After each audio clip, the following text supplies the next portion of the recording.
የተወደዳችሁ የጄኤምኤም ቴሌቪዥን ፕሮግራም ተከታታዮቻችን ሁላችሁንም በራሴና ይሄ ፕሮግራም በእንዲህ ያለ መልኩ ወደ እናንተ እንዲደርስ በሚያደርጉት የቴሌቪዥን ጣቢያው ባለሙያዎች ስም ሁላችሁንም ሰላም እላችኋለሁ። ይህ በጄኤምኤም ቴሌቪዥን የተዘጋጀ ወደ እናንተ የሚደርስ የማለዳ ስንቅ የተሰኘ ፕሮግራማችን ነው። ይህንን ፕሮግራም ወደ እናንተ ይዤ የምመጣው ሲራይን አለምበርሴ ይባላለሁኝ። በዛሬው ፕሮግራማችን አዲስ ርዕሰ ጉዳይ እንጀምራለን።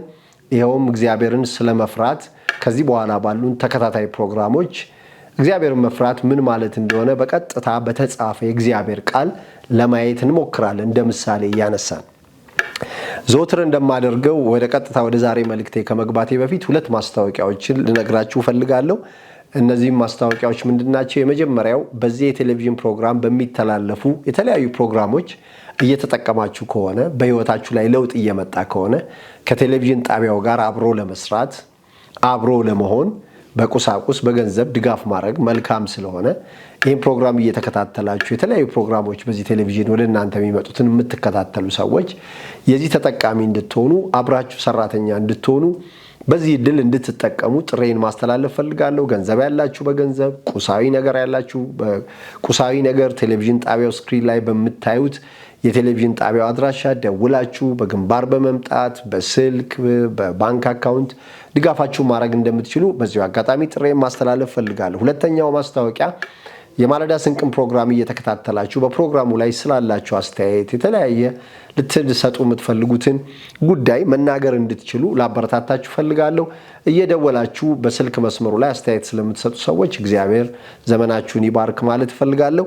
ይሄን ካልኩ በቀጥታ ወደ ዛሬው ጉዳያችን እንገባለን። ይሄ ፕሮግራም እንደምታውቁት ከ20 ደቂቃ ያላነሰ ወደ እናንተ የሚደርስ ፕሮግራም ስለሆነ ምግብ እየበላችሁ በዚህ ሰዓት ወደ ስራ የምትወጡ ለስራ ለመውጣት እየተዘጋጃችሁ ቤት አረፍ ያላችሁ አረፍ ብላችሁ ይሄን ፕሮግራም መከታተል ስለምትችሉ በቤት ያላችሁትን ሁሉ ከታላቅ አክብሮትና ፍቅር ጋር ይሄ ከ20 ደቂቃ ያነሰ ፕሮግራም እንድትከታተሉ ልጋብዛችሁ ፈልጋለሁ።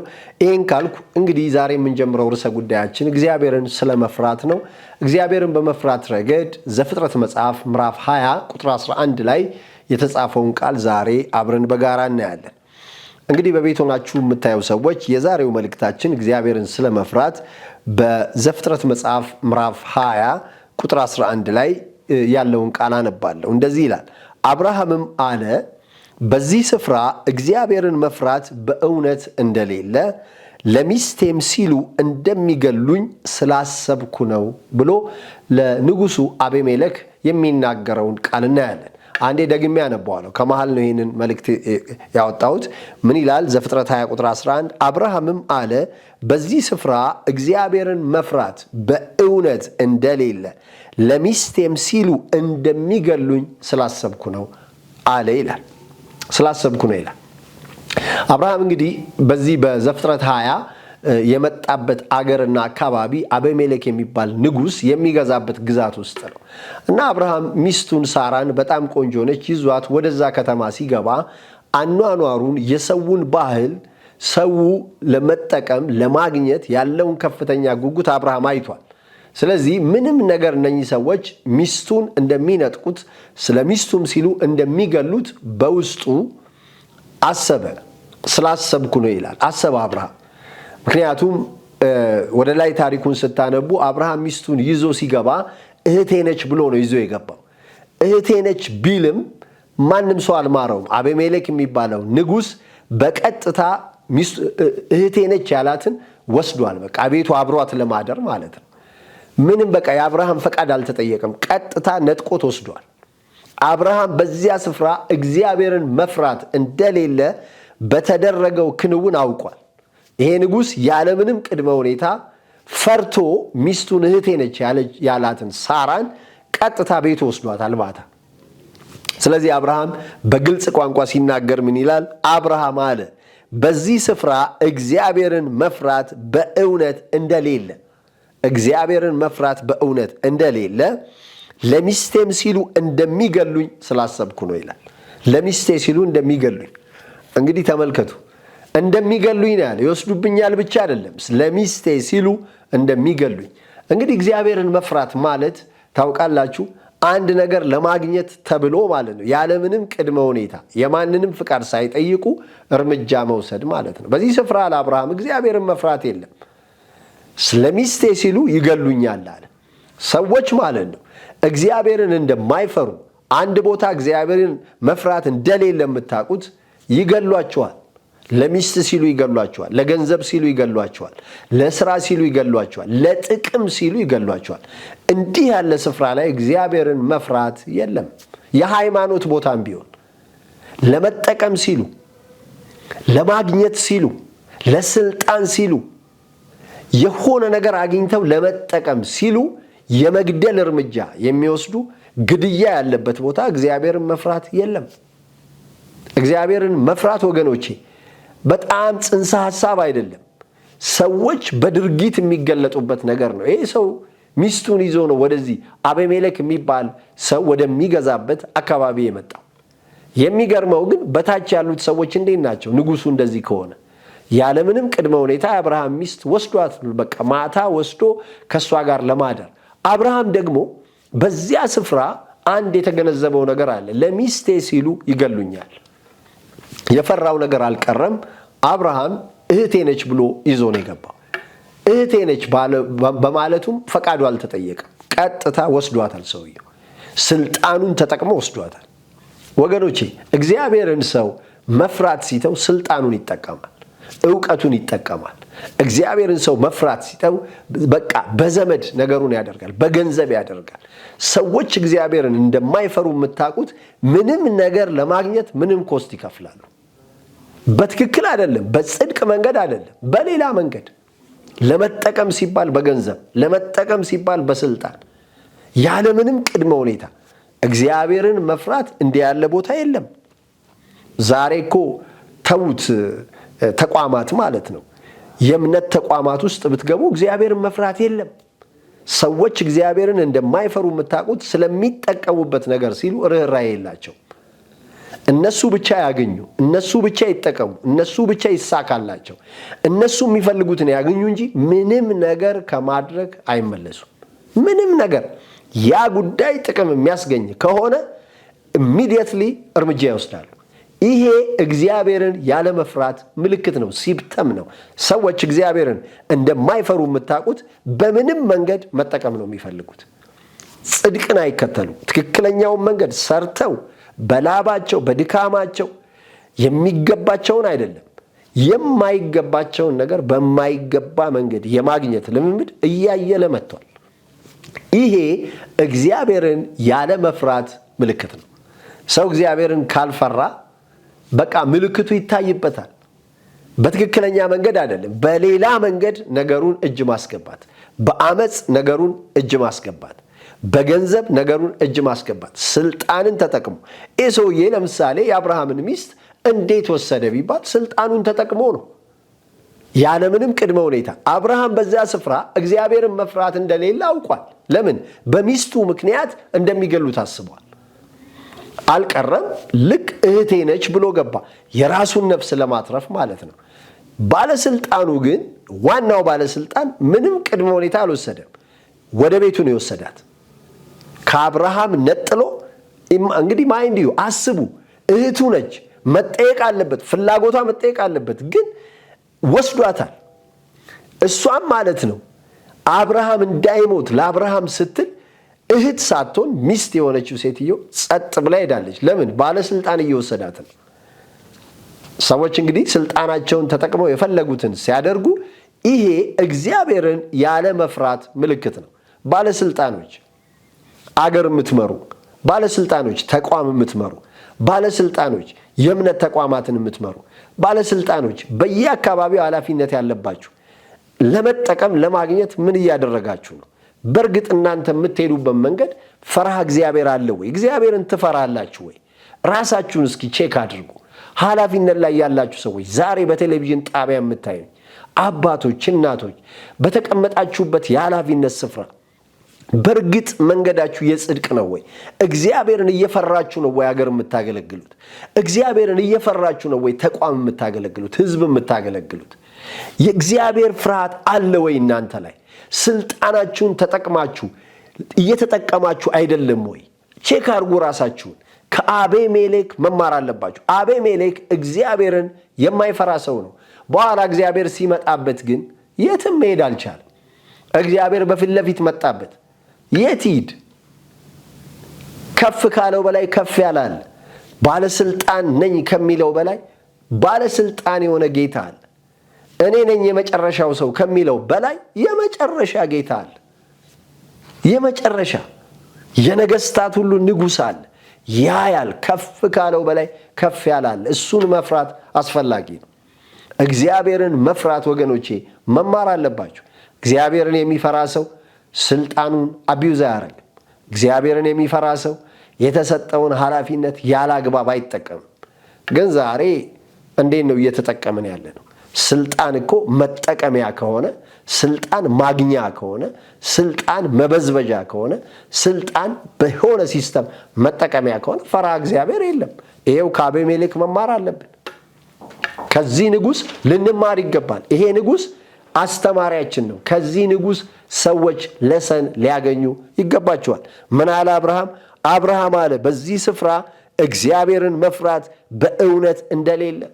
እግዚአብሔር የማይፈራባቸው ብዙ ቢሮዎች አሉ። እግዚአብሔር የማይፈራባቸው ስንት የስልጣን እርከኖች አሉ።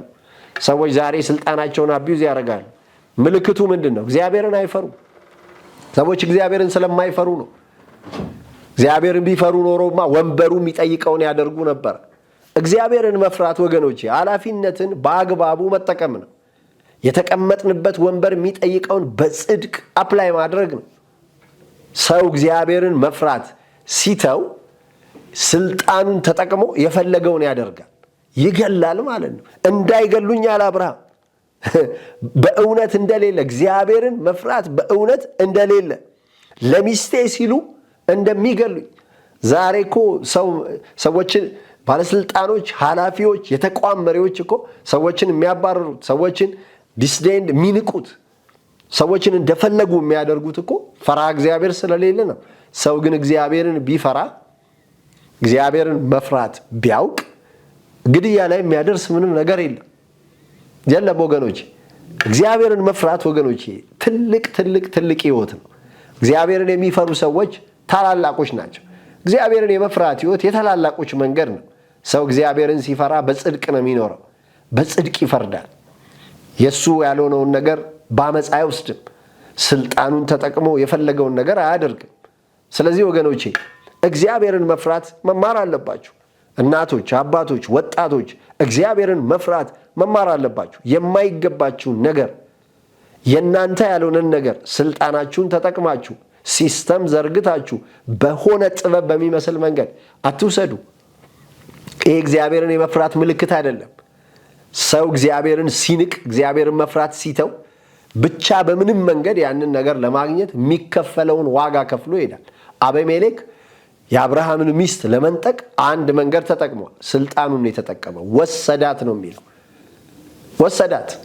ኢቭን አብርሃም ፈርቶ እኮ እህቴ ነች ብሏል። እህትስ አይከበርም እንዴ? ወንድም አይከበርም እንዴ? ሰው በስብዕናው አይከበርም እንዴ? ፈቃዱ አይጠየቅም እንዴ? እንዴት ወስደን እንገላለን? እንዴት ወስደን እናስራለን? እንዴት እናባረራለን? በቃ ለስልጣናችን ስላልተመቸ፣ ለአሰራራችን ስላልተመቸ፣ በዛ በተቋም ውስጥ ስላልተመቸ ያን ሰውዬ ወይም በቃ በሱ ላይ ስልጣናችንን ተጠቅመን እርምጃ መውሰድ ስለፈለግን ለመጠቀም ስንል ሰዎችን መጉዳት የለብንም። ይሄ እግዚአብሔርን የመፍራት ምልክት አይደለም። እግዚአብሔርን የሚፈሩ ሰዎች ያስታውቃሉ። ፈሪሃ እግዚአብሔር ያላቸው ሰዎች ያስታውቃሉ። ስልጣናቸውን በአግባቡ ነው የሚጠቀሙት። ተቋማቸውን በአግባቡ ነው የሚመሩት። ትዳራቸውን በአግባቡ ነው የሚመሩት። እግዚአብሔር በላያቸው ላይ ያስቀመጠውን ስም በአግባቡ ነው። እግዚአብሔር እኮ እግዚአብሔር ነው። እግዚአብሔራዊነቱን በጽድቅ ኤክሰርሳይዝ የሚያደርግ አምላክ ነው። እግዚአብሔርን መፍራት አለብን። ከሱ መማር አለብን። ከልጁ መማር አለብን። ወገኖቼ እንዴ ቃሉ የሚለውን እኮ ደግሜ ባነብላችሁ ወገኖቼ በጣም አስገራሚ ነው። አብርሃም አለ በዚህ ስፍራ እግዚአብሔርን መፍራት በእውነት እንደሌለ። በዚያ ስፍራ እግዚአብሔርን መፍራት የለም። አንዳንድ መስሪያ ቤት ውስጥ እግዚአብሔርን መፍራት የለም። አንዳንድ ሃይማኖት ውስጥ እግዚአብሔርን መፍራት የለም። እግዚአብሔር አይፈራም። አሁንማ በደረስንበት ዘመን እኮ እግዚአብሔር የሚፈራበትን ቦታ በባትሪ መፈለግ ይሻላል። ተቋም ውስጥ እግዚአብሔር አይፈራም። አገር ላይ እግዚአብሔር አይፈራም። ስልጣን ላይ እግዚአብሔር አይፈራም። ገንዘብ ላይ እግዚአብሔር አይፈራም። እግዚአብሔር እየተፈራ አይደለም። ዛሬ እግዚአብሔር አይደለም የሚፈራው። ይሄው እናያለን። በአብርሃም ታሪክ ልንማር ይገባል። በዚያ ስፍራ እግዚአብሔርን መፍራት እንደሌለ ይላል አብርሃም። በዚያ ስፍራ እግዚአብሔርን መፍራት በእውነት እንደሌለ ለሚስቴም ሲሉ እንደሚገሉኝ ስላሰብኩ ነው ይላል። ለሚስቴ ሲሉ፣ ለሆነ ነገር ሲባል ሰው መግደል፣ ለሆነ ነገር ሲባል አላስፈላጊ እርምጃ መውሰድ፣ ለሆነ ነገር ሲባል ደብዳቤ መጻፍ፣ ማስጠንቀቂያ መስጠት፣ ማስፈራሪያና ዛቻ፣ ለሆነ ነገር ሲባል ይሄ እግዚአብሔርን ያለመፍራት ምልክት ነው። ሰው እግዚአብሔርን እየናቀ እግዚአብሔርን አለመፍራት ሕይወት ውስጥ ሲገባ ታውቃላችሁ፣ ምንም እንደማይፈራ ሲታወቅ ይገላል፣ ወስዶ ያስራል፣ ያባርራል፣ ግርግር ይፈጥራል፣ የሆነ ሲስተም ይዘረጋል። በቃ እግዚአብሔርን መፍራት የለም። እግዚአብሔርን መፍራት የሌለበት ቦታ በምንም መንገድ ገንዘብ ማግኘት፣ በምንም መንገድ የወደዱትን ማድረግ እየተስፋፋ ነው የሚሄደው። አስቡት እስኪ ዛሬን መልእክት የምትሰሙ ሰዎች፣ በአብርሃም የደረሰው በእናንተ ቢደርስ ምንድን ነው የምታደርጉት? ልጃችሁ ቢወሰድ፣ ሚስታችሁ ብትወሰድ፣ ባላችሁ ቢወሰድ፣ እግዚአብሔርን የማይፈሩ ሰዎች ይሄን ቢያደርጉ።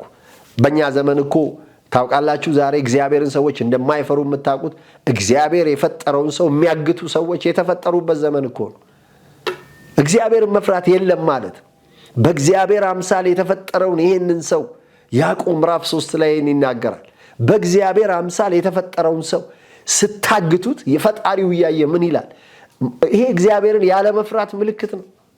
ሰው እግዚአብሔርን ሲንቅ የፈጠረውን ሰው ንብረትነቱ የሱ የሆነው ጌታ እያየ በሰማይ ያለ እግዚአብሔር እየተመለከተ የሱን ስራ ስናግት ስንገን ምን ይላል? እሱ መረቢ ነው ወገኖቼ።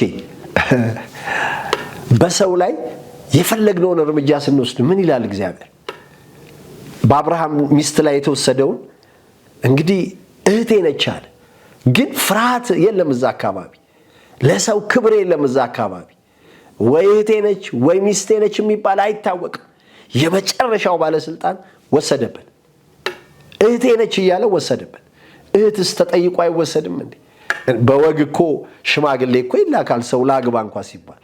እዚህ ግን ስልጣንን ተጠቅሞ መውሰድ ነው፣ ማስገባት ነው።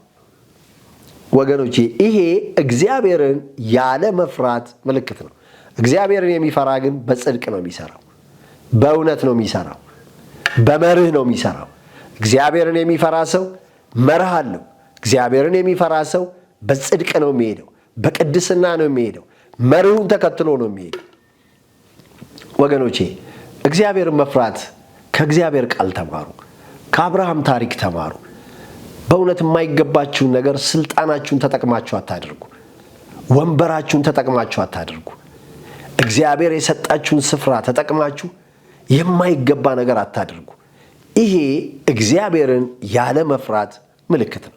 አባቶች፣ እናቶች እንደ አባት እንደ እናት ልጆቻችሁን በመርህ በጽድቅ አሳድጉ። በአመፅ በዱላ በቁጣ በማበሳጨት አይሁን። እግዚአብሔር በዚህ አይከብርም። ይሄ እግዚአብሔርን ያለ መፍራት ምልክት ነው። ስልጣንን መጠቀም፣ ኦቶሪቲን መጠቀም። በቃ እኔ አባት ነኝ እንደፈለኩ ልጄን አረጋለሁ፣ እኔ እናት ነኝ እንደፈለኩ ልጄን አረጋለሁ፣ እኔ ባለስልጣን ነኝ ህዝቡን እንደፈለኩ አረጋለሁ፣ እኔ እዚህ ተቋም መሪ ነኝ፣ በቃ እኔ ከተናገርኩ ያለምንም ቅድመ ሁኔታ በቃ የምፈልገውን አደርጋለሁ አይባልም። ይሄ እግዚአብሔርን ያለ መፍራት ምልክት ነው። ተቋምም ቢሆን መርህ አለው እንዴ! እምነትም ቢሆን እኮ መርህ አለው። ይኸው መጽሐፍ ይዘን ነው የምንሰብከው። ነገር እንደ እግዚአብሔር ቃል ነው መከናወን ያለበት እንዴ! ማንን እኛ ከእግዚአብሔር ቃል የእግዚአብሔርን ቤት እናገለግላለን ብለን ቃሉን አስቀምጠን የራሳችንን ስልጣን ኤክሰርሳይዝ ማድረግ፣ ይሄ እኮ እግዚአብሔርን ያለ መፍራት ምልክት ነው ወገኖቼ። እግዚአብሔርን መፍራት ግን የታላቅነት ምልክት ነው። አሁን ባርካችኋለሁ በጌታ በኢየሱስ ክርስቶስ ስም። ዛሬ የሰማችሁት ቃል በእምነት ከእናንተ ጋር ይዋሃድ፣ ይጥቀማችሁ በጌታ በኢየሱስ ስም። እናንተ ቤት ፈርሃ እግዚአብሔር እየነገሰ ይምጣ። የሚፈራው እግዚአብሔር ይሁን። እናንተ የምትሰሩበት መስሪያ ቤት እግዚአብሔር እየተፈራ ይምጣ። ምድራችሁ ላይ እግዚአብሔር ይፈራ። በእናንተ ህይወት እግዚአብሔር እየተፈራ ይምጣ። የሚፈራው እግዚአብሔር ይሁን። እግዚአብሔርን መፍራት መንፈስ ቅዱስ ያስተምራችሁ። እግዚአብሔርን በመፍራት መውጣትና መግባት ይሁንላችሁ። የምትሰሩትን ሥራ እግዚአብሔርን በመፍራት ትሰሩ ዘንድ፣ የምታደርጉትን ነገር እግዚአብሔርን በመፍራት ታደርጉ ዘንድ መንፈስ ቅዱስ ዕለት ዕለት ይርዳችሁ። በጌታ በኢየሱስ ስም እድል ፈንታችሁን እግዚአብሔርን መፍራት፣ እግዚአብሔርን የመፍራት መንፈስ በእናንተ ላይ ይረፍባችሁ። ቤታችሁ እግዚአብሔርን በመፍራት ይሞላ። እናንተ ቤት የተወለዱ ልጆች ፈርሃ እግዚአብሔር ያላቸው ይሁኑ። እናንተ ቤት እግዚአብሔር የሚፈራበት ቤት ይሁን። እናንተ የምትውሉበት፣ የምትገቡበት፣ የምትወጡበት ስፍራ እግዚአብሔርን የመፍራት መንፈስ ይስፈር። በጌታ በኢየሱስ ክርስቶስ ስም እግዚአብሔርን የመፍራት መንፈስ ይሰጣችሁ። ለእናንተ ያንገታችሁ ጌጥ ይሁን። እግዚአብሔርን በመፍራት የምትኖሩ ሰዎች ያደርጋችሁ። ስትሰሩ፣ ስትወጡ፣ ስትገቡ፣ ስትበሉ፣ ስትጠጡ፣ ማንኛውንም ነገር ስታደርጉ እሱን በመፍራት ይሆንላችሁ። ጌታ እግዚአብሔር እሱን መፍራት ያስተምራችሁ። ዛሬ የሰማችሁት ቃል በሁላችሁም ላይ በክብር ይደር፣ ማንም አይውሰድባችሁ። በጌታ በኢየሱስ ስም ይሄ ቃል በሕይወት ዘመናችሁ ሁሉ ከናንተ አይወሰድ። ማንም ይሄንን ቃል አይውሰድባችሁ። ዘመናችሁ ሁሉ በዚህ ቃል የተጠበቀ ይሁን። ዛሬ የሰማችሁት ቃል በእምነት ከናንተ ጋር ይዋሃድ። ውጡና ተከናወኑ በጌታ በኢየሱስ ስም አሜን። የተወደዳችሁ የፕሮግራማችን ተከታታዮች የዛሬውን ፕሮግራም እዚህ ላይ ጨርሰናል። የዚህን ቀጣይ ክፍል በሚቀጥለው ጊዜ ተመልሼ ይዤላችሁ እንገናኛለን። እስከዛው በያላችሁበት ሰላም ለእናንተ ይሁን። አሜን።